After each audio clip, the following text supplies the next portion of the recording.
In high school, I enrolled in a class focused on real-life mysteries and mythology. Although I can't recall the exact name of the course, it delved into intriguing subjects. My friend, whom I'll refer to as Ben, and I decided to take the opportunity to explore our fascination with the supernatural during a field trip organized by our teacher. The destination was an abandoned village nearby, shrouded in mystery and unknown history.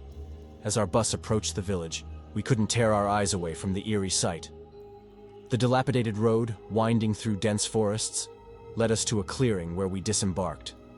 Grass had overrun the cracked pavement, reaching knee-high, and the tall, ancient brick buildings with boarded-up windows emitted a chilling aura. After the teacher counted heads, our group began the exploration, aiming to apply the skills we had learned to unravel the village's enigmatic past. Among the buildings, one structure stood taller than the rest, captivating my attention. While the teacher led the group toward the village church, Ben and I decided to venture on our own, in search of something intriguing. We veered towards the tallest building and stumbled upon a hole in the ground near its back entrance. Within the hole, a ladder descended into the concrete floor below. Exchanging glances, we both knew we had to explore further. Fortuitously, this was around the time when smartphones started featuring flashlights, so we had a light source at our disposal. The underground space felt creepy, with scattered beer bottles, graffiti on the walls, and dusty wooden planks strewn about. A wooden stairway led into complete darkness, as all windows and doors had been sealed shut from above. Since we had reached the edge of the building, we decided to ascend the stairs cautiously. Each creaky step added to the spine-tingling ambiance, as if the century-old wood might give way beneath us. Ben followed suit, and together we stepped onto the next floor. The interior was cramped, with multiple openings leading to smaller rooms. The darkness was so pervasive that it concealed the fact that it was still daytime outside. An increasing sense of unease settled upon us, and we silently agreed to retreat outside. However, just as we were about to exit, we heard a noise emanating from one of the tiny rooms, a heavy thud, like a large rock hitting the concrete floor. Instead of running away, we froze in place, locking eyes for a moment. Curiosity got the better of us, and we tiptoed towards the room, shining our lights into the darkness. Whatever we witnessed caused us to react swiftly, retracing our steps back down the stairs and hastily ascending the rusty ladder to the surface. As we emerged into the open air, breathless and shaken, we caught up with the rest of the group.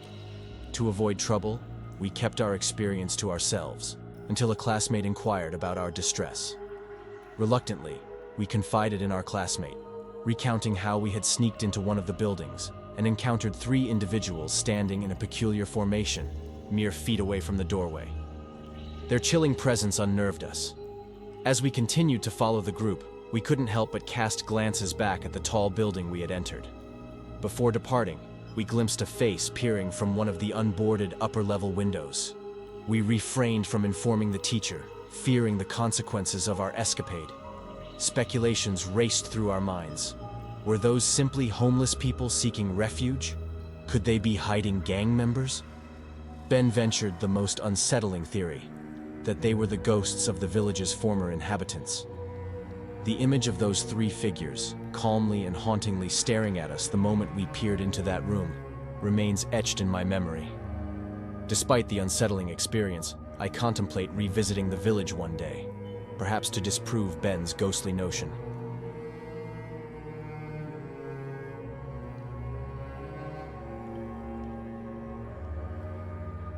In 4th grade, my class embarked on a field trip to a quaint rural zoo situated about an hour away from our school. The weather that day was overcast, with intermittent raindrops falling from the sky. Although the zoo was relatively small, it was perfect for children, featuring a variety of habitats primarily housing smaller, non-exotic animals. Additionally, there was a sizable building within the zoo premises which showcased taxidermied animals and other intriguing attractions, although the specifics of those have faded from my memory. I must admit, during my elementary and middle school years, I was prone to engaging in peculiar and antisocial behavior. My teachers and my mother often noticed this idiosyncrasy. As a group, we toured the building, and amidst the commotion, I decided to slip away quietly into one of the bathrooms without informing any of the teachers. After tending to my needs and washing my hands, I stepped back into the hallway, only to find it deserted. Seizing the opportunity, I ventured down a corridor we had yet to explore. The dim, moody lighting and the crimson-colored carpets imprinted vividly in my memory. As an 8-year-old, my imagination ran wild, particularly as I gazed at the motionless, preserved animals displayed behind glass cases. Lost in my thoughts, I suddenly froze in my tracks when I noticed a man surreptitiously concealed behind a stack of chairs. Initially, I believed he was merely playing a prank, so I continued on my way. However, the man emerged from his hiding spot and approached me, inquiring about the whereabouts of the group. In response, I innocently replied that I didn't know. Without warning, he firmly clasped my hand and instructed me to follow him. At that moment, I must have assumed he was leading me back to the rest of the group. Obliging, I walked alongside him until we reached an exit door, which opened to the rear section of the building. It revealed a view of a couple of dumpsters, a few benches, and the dense woods beyond. As we stepped outside, his grip tightened around my arm, and his actions grew increasingly forceful. He began dragging me towards the woods, and a nauseating sense of fear overwhelmed me, though I refrained from screaming or calling for help. It was then that a piercing scream shattered the air. The source was one of the teachers, located on the other side of the fence. The sudden outcry prompted the man to release his grip on me and flee into the woods. Within moments, several teachers rushed through the exit door, pulling me back to safety. Amidst their mixture of scolding and comforting words, they promptly contacted my parents, concluding the field trip prematurely. The zoo's proprietors promptly alerted the police, and as we boarded the buses, we bid farewell to the unsettling experience. As my bus departed from the parking lot, my observant 8-year-old self caught sight of the man crouching in the woods near the roadside, concealed behind a branch. He surreptitiously watched as the buses passed by. Strangely, I chose to withhold this information, perhaps due to my shyness or the residual shock from the encounter. The other children on the bus regarded me with puzzled expressions, but I remained silent throughout the journey home. Nonetheless, I hoped fervently that the man would never succeed in abducting another unsuspecting child like myself. During my middle and high school days, I attended the Darien School District in Connecticut, which was known for its wealth. As students, we were fortunate to have numerous field trip opportunities. One memorable trip occurred during my sophomore year, when our chorus class visited Woodloch Pinus Resort in Pennsylvania. November had arrived, and the chilly weather made the trip seamless crowded. My friend Landon and I were assigned to share a room. Upon arrival, we expected the resort to be relatively quiet. Our itinerary spanned 3 days, and 4 chaperones accompanied us. They weren't constantly monitoring us. Instead, we had to inform them of the activities we planned to participate in. The first day was filled with fun and excitement. Landon, 2 girls who were also our friends, and I engaged in go-karting, rock climbing, swimming in the pool, and later we all gathered for dinner. Afterwards, we returned to our room, leaving the blinds to the door open as the moonlight reflected beautifully on the nearby lake. We spent some time outside before heading back inside around 10 o'clock.